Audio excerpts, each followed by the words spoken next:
Well, the thing that controls these big machines are these drives here. And this is what you call a drive. It is a big Mamma Mia, 800 amp fuses there. And so they got the same thing going on over here with this drive over here. That's what that air conditioning is for. This video is brought to you in part by TruTech Tools. Quality tools, essential support. What's going on, guys? So we're out here. It's been raining off and on, as you can see out here. And so we're changing this motor, and then we've got to go inside and do some work. So this one here, I thought the reason why I'm showing you this, because this is kind of brain dead. We're changing a blower motor, big deal.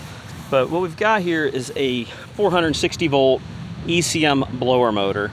And yeah, it made a lot of sense to me too. So this motor was stupid expensive, and everything in this building, factory-wise, is ran on electricity. So as you can see, they're running presses here. And you can see the steel and stuff like that. Well, the thing that controls these big machines are these drives here. And this is what you call a drive. It is a big Mamma Mia. And this right here, 800 amp fuses there. And so this thing holds 2 or 3 watts at least.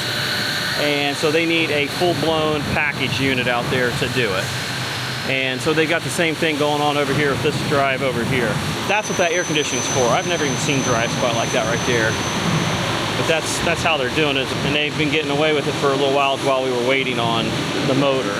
So originally I thought they were going to like snap, let's get it done. But things don't happen very quick in places like this, surprisingly enough. And I've done some work here before in some of my videos. Basically they make car parts. So like I was saying, that right there is a 460 volt motor. This right here is a 460 volt motor as well. It takes a 25 microfarad capacitor, so we got a 20 and a 5 here together in parallel. This thing never shuts off, so we're just going to wire it hot. Otherwise, we could have put a relay or a contactor in there, and that's what we're doing right now. So as soon as this is done, we're going to go get in there. As far as efficiency, yeah, wow. What do we got here on the amp draw on this thing? 460 volt, you're already low anyway. 3.3 amps, 4 amps. So this one's even more power hungry than what this one here was. And this is multi-speed. This is our typical government getting involved in efficiencies, driving the cost up. You can't tell me an electronic device like that, the ECM, is a good deal when you're inside of a building here where you've got constant surges from 460 volt equipment constantly kicking on, kicking off, kicking on, kicking off. You're getting back EMF, slamming the transistors and stuff inside that device. You're gonna lose it, and that's what they did. But anyhow, brain dead stuff. That's why I'm not showing it. All right, so I lied. I thought it was a chiller, so they have a couple of those that we dealt with. But this is another cooling cabinet. So this is 460 volt. They got a fan motor out. You can tell it don't spin. I'm making sure that there's nothing else, but my evaporator was nice and cold. This is made by McLean, I think. It's getting a little hot. What sucks on this, which is really ridiculous for safety-minded as everything is, here's how you have to disconnect it. 1 fuse at a time. What kind of horse pucky is that? Oh yeah, arc flash, blah, blah, blah. Single phase. It's like, what in the world? Plug it back in 1 at a time if you have a short. That just seems so safe. Anyhow, yeah, you can see the rolls of steel. And comes through like machines like this. This is how you make your door panels, your oil pans, all that crap. And all this stuff here is just dies, and they just smash it in there. These things are super stupid heavy, but yeah, that's what they do here. I think I got a chiller video I haven't showed you yet that it's leaking water out through the refrigerant coil. I need to make that video for you guys. Anyhow, let's see if we can figure out where we're going with this thing. These are the dies, they knock things out. Make different pans, you name it. Going those big heavy machines. Kind of crazy. So when I get into situations like this where it's all packed in there full of crap and you can't get nothing, I usually start whacking wire ties. So we knew that we had a 5 microfarad capacitor over here, depending on how you look at it. And so we knew that it also would 200 and some odd volts. So we checked the capacitor, which this here was up there mounted. It's got these quick disconnect type fittings. So we've got those open so you can see where it needs to go back. This came in at 2.1, so it's a little weak. You ain't gonna say that's what it is the problem, but one of the things I don't like is it's 450 volts. So I could put a 360 possibly. I don't know if I have a 440 volt or not, but we can put it on there and see if it runs. But this thing is really super hot. Chances are it's probably bad. We're gonna check voltage next, but yeah, that's what I do in that scenario there. These things are really super pain in the butt to get into to work on. So what we've got right now is we have the meter ready to go on voltage. If I can get it to light up, come on. We've got voltage set ready to go. We got the probe in here, other probe there. Unhooked a couple of the wires off the motor. As much as I don't like doing it, let's go ahead and plug this back in. This is, in my opinion, a real crappy setup, but whatever.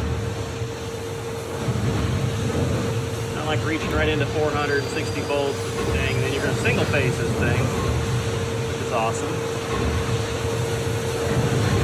Makes you really wonder how they get these things approved. Okay, there you go. What do we get? Okay, the fan has 243 volts. So obviously it's not going to run if it's unhooked. So let's kill the power to it. And let's go back and rehook the motor, change the capacitor, see if it runs. If it does, great. The motor's bad, we move on. We'll get a quote for it, and then they can quote it. Like I said, the evaporator down here was cold, so it was starting to, was trying to run, but it was obviously failing out because I think the same fan here is taking care of the condenser here on the back side. Kind of, there you go. You can see the evaporators in there, or the condenser right there. Down here's the evaporator intake. And like I said, that cover makes it really difficult to put your gauges on it. It is 407C. So let's put it back together and swap that capacitor and see what we get. We got this back together. Everything worked out good on that. I got about a 14-degree rise on it. Don't want nothing too extreme on it since it's doing mechanical. I got my Delta T off the 2 ducts there. Seems to be working good, filters are good. All right, looking through my capacitors, 370. My 7.5 there is 440, but all my 5s are 370. SOL, bro. Guess we'll let it run. Mainly the heat's gonna destroy it, so it'll last for a while. So we're just gonna make it run. They need something better than nothing. Yeah, I had to go through here when I redid the truck and make this a lot easier to get into. So you can see we can just grab baskets and pull stuff over and get to it. Makes it a lot easier. So we got her prepped up, got the black leg. Just need one leg there. There we go. Chopped off the leads off of the other capacitor, put it on there, see if it runs here. I don't think it's going to, but I want to make certain. There's nothing worse than replacing a part, order a part, put it on, it don't fix it, and then you're like, oh crap, now I need to order another part. Makes you look like a real idiot. It's running, look at that.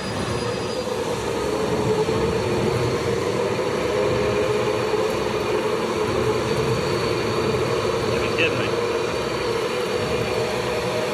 Does not sound very good. Sounding better now that the dirt's getting out of it.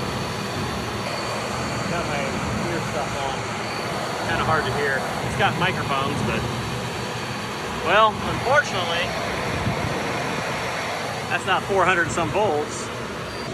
It's putting out some heat out the front. Holy dog crap. Well, we could order the right one and let that one run. I don't think I have. I just found that capacitor because it's sitting on the truck. Wow, I can feel that blowing out all the way down here. That's actually feeling pretty good. I think I'm just gonna stand here. Something better than nothing. Like I said, those definitely are getting kind of warm. Yeah, I just pulled the power and this thing's still spinning. So it must have some dirt built up. It's still going, so. Oh my, yeah.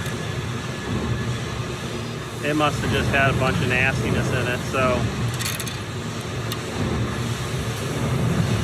Motor feels a lot cooler than what it was. That or when it cools down, it takes a total crap, but I don't think he's ever shut off. So we're gonna wire that up in there and head on to the next one. So the next one, right there in the middle. That's where the other one's at.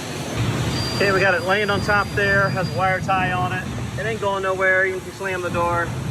So get that door or cover back on. And you can see it was putting out some condensation like crazy. Real fast like.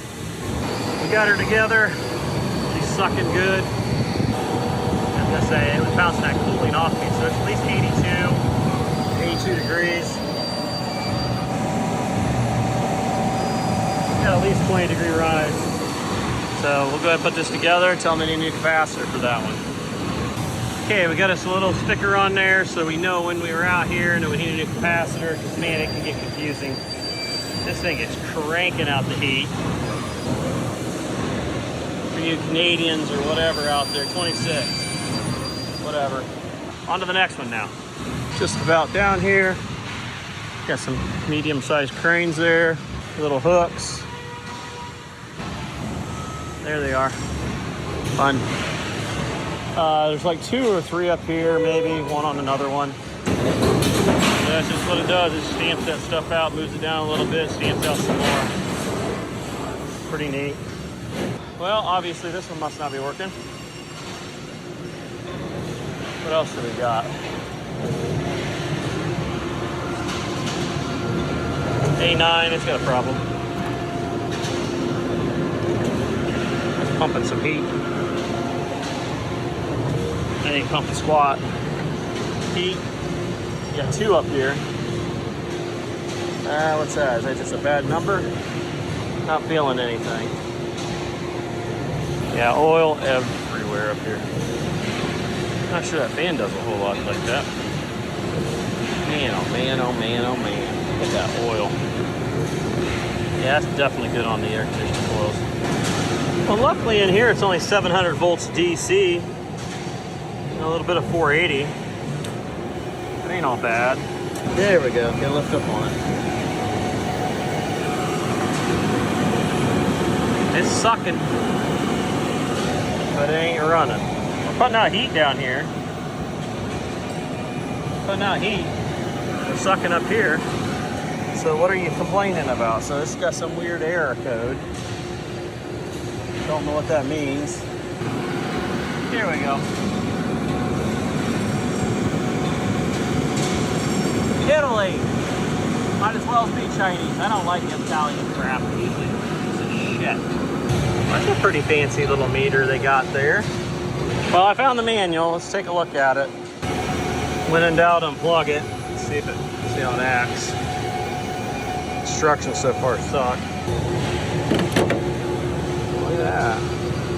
That really worked out well. So I was able to use the tablet here to scan it. Took a while. This manual is kind of a pain to hind in. So AO2 is internal temperature and closure too high. Check cooling capacity. Yeah, let me pull that right on my hat. And then the other one that I had was an AO9, and that one is condenser fan blocked or defective. Clear blockage. So there we go. Now we know everything that's going on. That's great. So yeah, it really worked out well. Okay, we've got screws here, and here, bolts I should say. Had to loosen those up. And this should come out. I had to read through the manual a little bit. It kind of sucks, but should be able to get into some of this. We may have to take, everything on this kind of pops off. So as a precaution, I may go ahead and just unhook this just to be safe. Okay, this is the first time I've taken this particular model apart, so I didn't have a real good indication how you're supposed to do it. So as usual, I don't know what it is about the foreign countries, whatever, but for some reason they like doing weird, stupid plugs like this. 4 little plugs. They did not want to come apart, and then they made them, I guess they did make them a little opposite, so just in case I made a blue there and blue on the other end. This piece here, I mean, I don't know why we need so many of them. It's never been tapped into. It's got a TXV. This one here is, I think, 134A. I think that's what it said there on it. Probably a Danfoss valve. See, the air gets blown up behind here and gets sucked through here. So that's going to be your condenser. Your evaporator's going to be in here somewhere. Probably can't see it. Might be on the other side of this. You can see they've tried to get fancy and put little sensors there, but the compressor wasn't starting. I'm gonna assume, is that a Mitsubishi? Yeah, Mitsu Junker. It's so junky, 400 volts, 3-phase. Ooh, it's hot, Daddy, it's hot. It's very, very hot. Oh, it's so very, very hot. So that thing ain't gonna work for crap. And you know, nobody ever shuts nothing off. There's another temperature sensor there.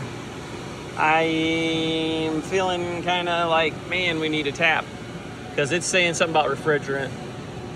I'm thinking we probably got a leak or something. I mean, it's got a sensor here for high head pressure. So this is gonna be your suction coming back, maybe, no. This is your liquid coming down, goes to the dryer, into the TXV. Wow, the factory, they really put a lot of effort into that. Instead of using fancy fitting, we'll just pinch it and braze it shut. Heck yeah. And then it looks like is that the bulb? That's easy to turn, which means it's probably not very well strapped. What a piece of junk. Yeah, that's the bulb. Wow, what a piece of junk. These things are garbage. Stick with making clothes, man. Stick with making clothes. No real great place to tap into it. And that's what's really bad, is your fan's right here, so you have no easy way to get your gauges on and check it while it's running. There is zero thought process on that. I'm sure there's some tricks to it, but we don't have any. Oh yeah, I know, they should never have a problem. It should never have to put your gauges on it. Okay, whatever. Now, it's getting late in the day, and unfortunately, we're probably gonna have to come back. But I know I can't come back tomorrow. Looks fairly clean, check that out, see that? These seem like they might be newer, I don't know. Got a couple fuses here. Kind of just a generic plug, don't unplug it though.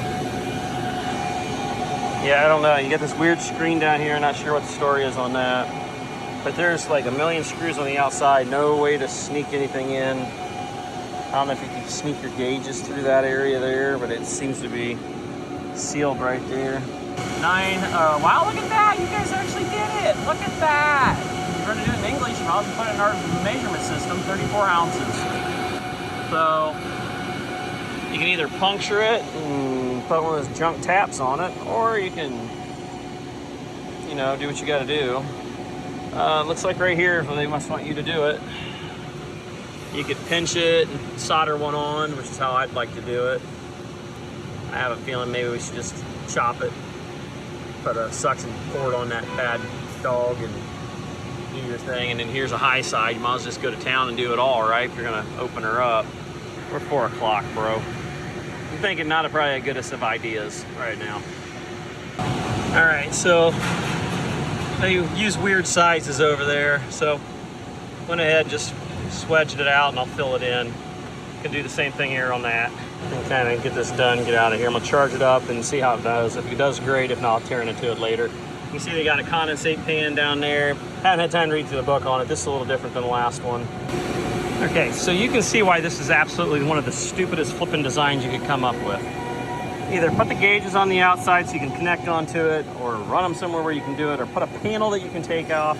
But this is called, I made a quick sale and now I don't have to work on it again. So we've got it tied onto there. We've got it tied onto the other one on the other side. We've got the fan hooked up. We're just gonna do the best we can with it and see if we can get this juice back up and see if it runs. Just kicked it on, hopefully. I love this crane that keeps flying over us, scaring the crap out of you. Yeah, we'll have to see how this goes. I'm a little restricted on recording in here, so that's why we're doing it with phone and not recording everything. So be glad you're getting what you're getting. 10 ounces so far. I'm just kind of like gonna wait for it to kick on and suck the rest in. So that fan is running. It really needs to blow the heat up through there, so that's probably not gonna work for the crap. Yeah, I'm tempted just to cut some holes in the freaking panel so you can shove it on. Come on, you turd, let's go, kick on, let's go. It finally kicked on. You can hear the loud noise there. I'm kind of charging her in a little quick, but see our head pressure. Stop for a second, see what happens. Hopefully we don't go into a large pump down or something real dumb. 18 degrees. That's not real great, but we ain't there yet. So 2 more ounces. We're breaking a little rulage. Oh, look at that. We're going into a pump down. See that, low pressure? Got a valve or something acting up. I'll just put the last 4 ounces in there. There you go. Lovely. Gotta love it.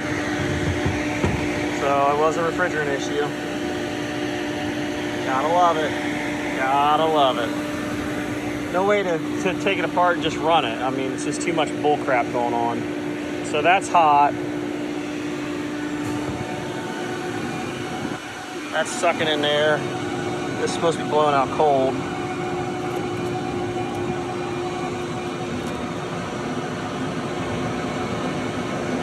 I'm not sure why in the world they're using big heavy ash mesh like that for some sort of shield thing, but kind of a cornball design way I look at it. So we're at a -4 inches of vacuum there, 5 inches. So obviously we got a problem with that TXV, which is why I don't like TXVs from Danfoss. Yeah, we're not even, we're screwed. Yeah, that's gonna be fun. Have to come back and deal with all that crap. See, this just makes it very, very, very difficult to try to diagnose it. How are you supposed to diagnose that when you can't even get into this piece of crap? I mean, I understand it's a special purpose built device, but I mean, this thing's design sucks. Yeah, filter dryer is cold. Only thing it can be is a junk TXV. So I'll have to order another one. That bulb wasn't worth a crap either. Why'd they put that on the vertical, not on the horizontal? What a joke. So yeah, we're gonna have to quote that and hope that's what's wrong with it, because at this point, yeah, that's not even cold at all. It's not beating. It's a sealed TXV, you can't take it apart. Junk stainless steel ones. Alright, well, this thing's been running crazy vacuum for a while now. Unlike the last people, we're gonna unplug that. And we're gonna have to quote. That's what sucks when these big factories, you gotta quote stuff, so we're gonna have to quote change the TXV and see what happens, and hopefully that fixes it. We'll have to come back for the rest of it. So anyhow, we're out of here. Okay, we got everything on here. We got tags saying don't plug it in. Either way, we needed to know whether or not we could get into the high side, low side, and see what kind of pressures we got. The factory tubes, copper size, they used my clamp deals. I don't think they would have fitted it, and I don't like using this anyway. In my opinion, they leak and they're junk, so I went with that. So you did what you got to do to make it the way I had it. So jump to the gun a little bit, yeah, absolutely, because time's money, and honestly you're gonna spend more time diddle-dinking around some of that crap than you are anything else. So we know the TXV most likely is the only thing in the circuit that would have been causing the problem, so we're gonna quote a new one. That's gonna wrap it up today. Hope you guys enjoyed it. Until next time, we'll catch you on the next one. Later.